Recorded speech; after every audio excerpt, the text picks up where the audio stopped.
Всем привет! Добро пожаловать на кинорассказ. Сегодня у нас краткий пересказ фильма «Операция Арго». Погнали! Вы одна группа? Девушка с вами? Это Иран, мы здесь говорим... 1979 год. Иран. Революция. Смерть. Хаос. Толпы людей скандируют смерть Америке и пытаются со штурмом захватить посольство США в Тегеране. Сегодня прямо карнавал. Здесь пуленепробиваемые окна. Никто еще не проверял. Исламисты начинают вламываться в посольство. Они лезут через стены. Тогда в попытках спастись персонал посольств решает срочно уничтожить все документы, все секретные материалы, которые у них есть, иначе их всех убьют. Всех за исключением 6 человек берут в заложники.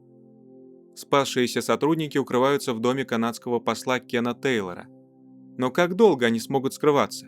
Исламисты, используя детский труд, восстанавливают по кусочкам уничтоженные документы. И когда им это удастся, станет ясно, что 6 американцев выбрались, и у них будут их фотографии.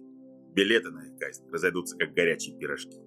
В Государственном департаменте предложили выдать людям из посольства велосипеды и дождаться оптимальных погодных условий, для того, чтобы покинуть Иран через проселочные дороги. Но на улице зима. Тони Мендес, эксперт ЦРУ по вопросам эвакуации, уже участвовавший в подобных операциях, доказывает всем, что это не лучшая идея. Приехав домой, Тони Мендес звонит своему сыну, чтобы узнать, как у него дела. Отлично. Что смотришь? Битва за планету обезьян. О, а какой канал? 5. Тут Тони Мендеса и осенило.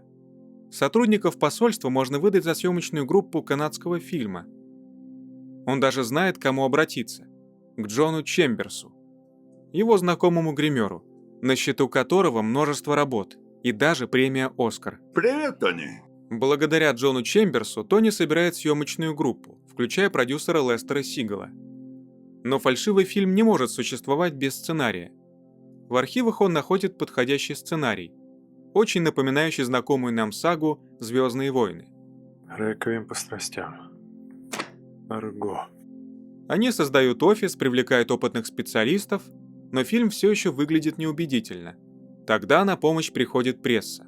Если хочешь продать ложь, заставь прессу сделать это за тебя. Идею с фильмом одобряет правительство США. Тони Мендес выдвигается в Иран. В Иране происходят по-настоящему страшные вещи. Кругом разруха и убийства. Обстановка накаляется. Идею с фильмом одобряет также и правительство Ирана. Тони убеждает почти всех людей из посольства участвовать в операции. Выдает им фальшивые документы, помогает изменить внешность и объясняет, что нужно говорить и делать, чтобы остаться в живых. Становится тяжело сдерживать тревогу. Вы пробыли здесь всего час и хотите, чтобы мы доверили вам своей жизни? Это игра, Джо. В каком мире ты живешь? В каком мире? В этом мире людей вешают на строительных кранах, Боб.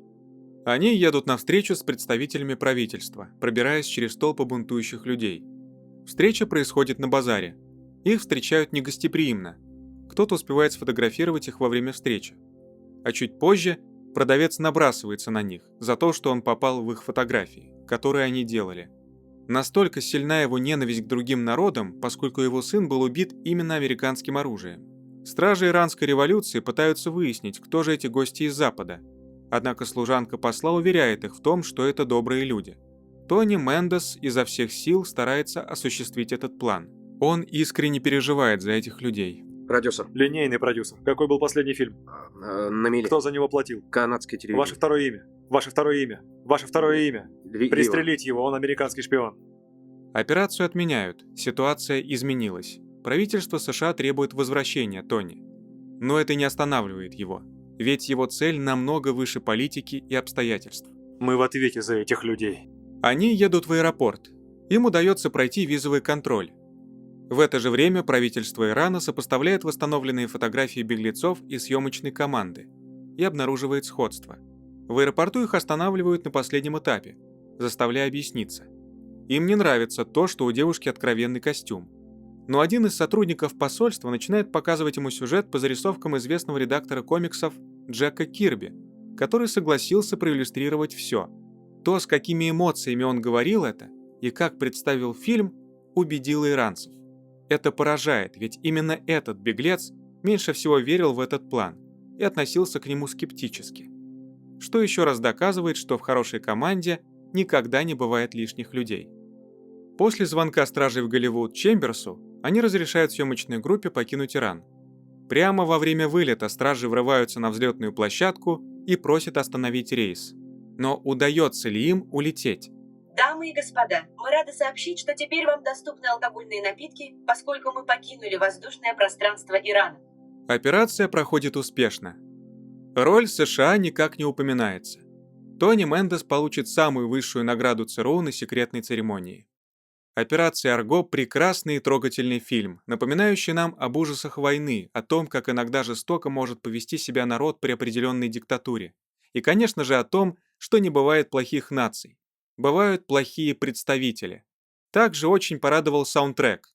Rolling Stones, Dire Straits, Led Zeppelin. Режиссер ответственно подошел к этому. Режиссером, кстати, является сам Бен Аффлек, сыгравший главную роль. Пока.